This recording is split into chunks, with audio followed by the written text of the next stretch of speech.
One thing I thought about was the China Russia connection, but also I want to talk about Russia Ukraine. I thought back to May of 2014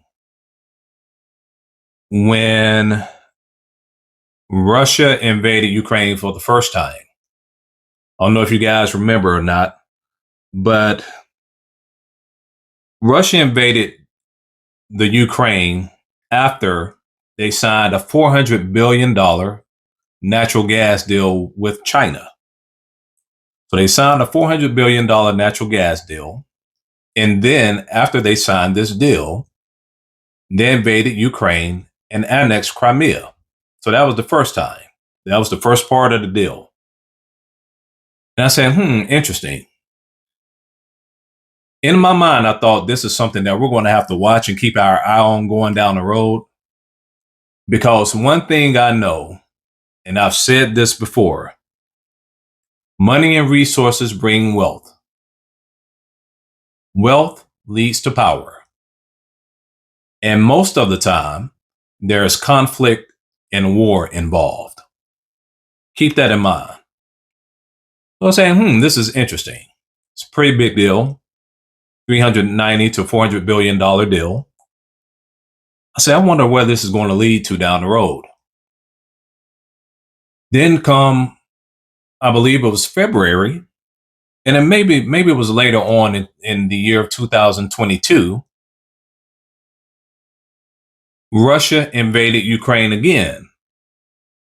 And then they signed the second part of the 30-year deal, $390 to $400 billion once again. So they invaded Ukraine for a second time.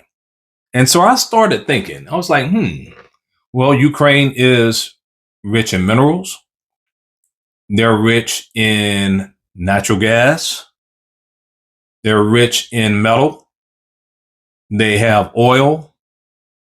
They have agriculture, wheat, grain, barley. Then also, I believe there may be some aspects of uranium there. And the reason I say that is because, in case you guys did not know, I believe Ukraine was part of the old USSR regime. And so in them being a part of this, they actually made nuclear weapons for Russia. This was like the main hub.